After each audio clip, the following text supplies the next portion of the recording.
चलो देखें अल्कोहल का वर्गीकरण। तो सबसे पहले अल्कोहल पहचान करा दें आपको कि अगर OH समूह किसी एल्किल समूह से जुड़ा है तो वो हमारा क्या है, अल्कोहल।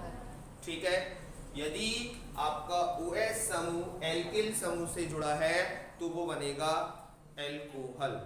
तो हम कह सकते हैं कि एल्किल समूह तो हमने बताए हैं सबको, मैथिल, एथिल, प्रोपिल, ब्यूटिल, ये अगर यहाँ जुड़े हों तो वो एल्कोहल बन जाएंगे। जैसे फर्स्ट अगर हम आपको कहें इसमें प्रथम एल्किल समूह कौन सा ले लें, CH3, तो ये बन गया मैथिल एल्कोहल।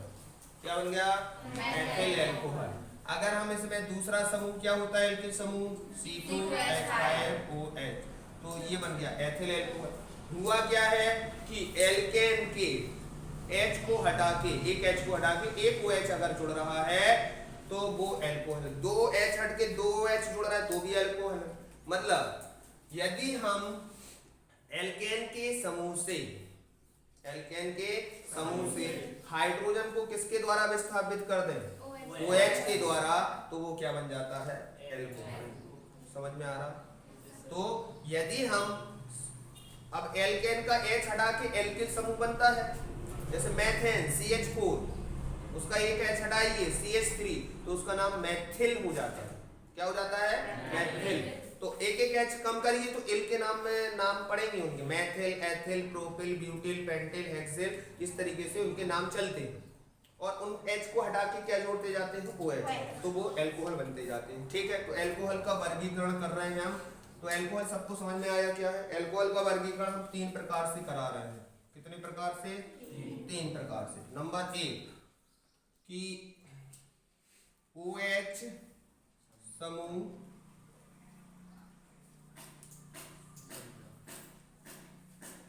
समूह से जुड़े कार्बन परमाणु की संख्या के आधार पर। ध्यान से देखते चलना। दूसरा, OH समूह की संख्या के आधार पर, मतलब कितने OH समूह जुड़े हैं। ठीक है। और थर्ड, संकरण के, तो संकरण के आधार पर। चलो वर्गीकरण कर रहे हैं, ध्यान से देखें। फर्स्ट वर्गीकरण अपन करेंगे कौन सा, OH समूह से जुड़े कार्बन परमाणु की संख्या के आधार पर। ध्यान से सुनना। हमने एक कार्बन लिखा यहाँ ये, और कार्बन के कितने बंध होते हैं, 4, तो एक से जुड़ लिया हमने OH। ठीक है। और बाकी का काम, यदि इससे जुड़ा है एक कार्बन तो यहाँ H जोड़िए, यहाँ H। अब इस कार्बन की संयोजकता पूरी कर दीजिए, 3 और 1 4। मतलब ये अगर OH समूह ऐसे कार्बन से जुड़ा है जिसके पास एक अन्य कार्बन जुड़ा है, अन्य कार्बन को हम एल्किल समूह कह सकते हैं। इसको क्या कह सकते हैं, एल्किल समूह। तो यदि OH समूह ऐसे कार्बन से जुड़ा है जिसके पास एक एल्किल समूह है तो वो बनेगा हमारा प्राथमिक एल्कोहल। क्या, प्राथमिक एल्कोहल। इसी प्रकार यदि OH समूह ऐसे कार्बन से जुड़ा है जिसके पास कितने एल्किल समूह हैं, 2, ये कुछ और भी हो सकते हैं। ठीक है, तो ये कहलाएगा कौन सा, द्वितीयक एल्कोहल।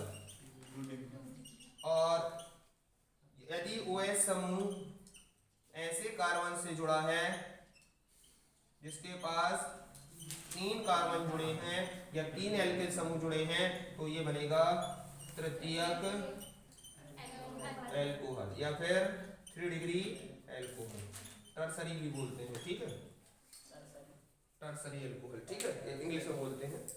तो 1 डिग्री, 2 डिग्री, 3 डिग्री, इनका बहुत रोल है, इनको समझना बहुत जरूरी। तो पहला वर्गीकरण आपका हो गया प्राथमिक, द्वितीयक और तृतीयक एल्कोहल। इनको याद कर लीजिए अच्छे से। जब OH समूह ऐसे कार्बन से जुड़ा होता है जिसके पास एक कार्बन जुड़ा हो, एक एल्किल समूह जुड़ा हो, उसे प्राथमिक एल्कोहल कहते हैं। जब OH समूह ऐसे कार्बन से जुड़ा हो जिसके पास 2 एल्किल समूह हो या 2 कार्बन हो तो उसे हम द्वितीयक एल्कोहल। और OH समूह ऐसे कार्बन से जुड़ा हो जिसके पास 3 एल्किल समूह हो या 3 कार्बन जुड़े हो तो उसे हम क्या नाम देंगे, तृतीयक एल्कोहल। फर्स्ट वर्गीकरण समझ में आया। अब सेकेंड वर्गीकरण करते हैं हम किसके आधार पर, समूह के आधार पर, OH समूह की संख्या के आधार पर। हमने यहाँ पर 3 कार्बन की श्रृंखला लिखी। कितने की? 3 कार्बन की। हो सकता है कि फर्स्ट कार्बन की श्रृंखला अगर हम लिखें तो इससे कितने बंध होने चाहिए? 4। कितने? 4। तो 4 बंध हैं, तो पहले 3 देख लेते हैं। तो इससे अपन एक जोड़ लेते हैं, क्या? OH। क्या जोड़ लेते हैं? OH। और बाकी की संयोजकता को पूरा कर देते हैं हाइड्रोजन से। तो ये H जोड़ देते हैं, H H H H H।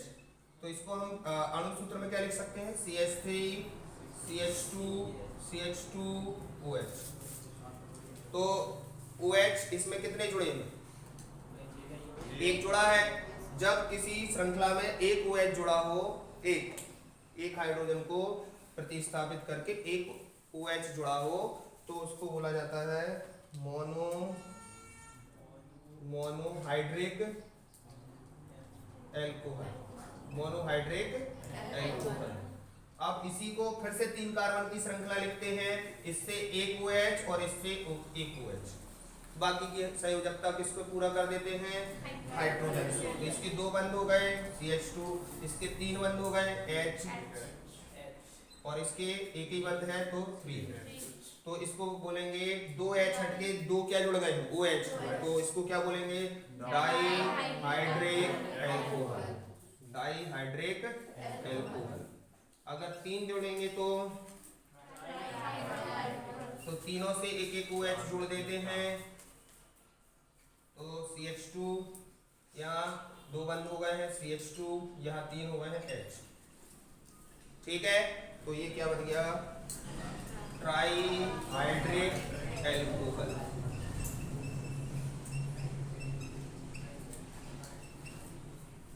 ठीक है, तो इनको आपने ग्लिसरॉल और ग्लिसरीन पढ़े होंगे कहां पर?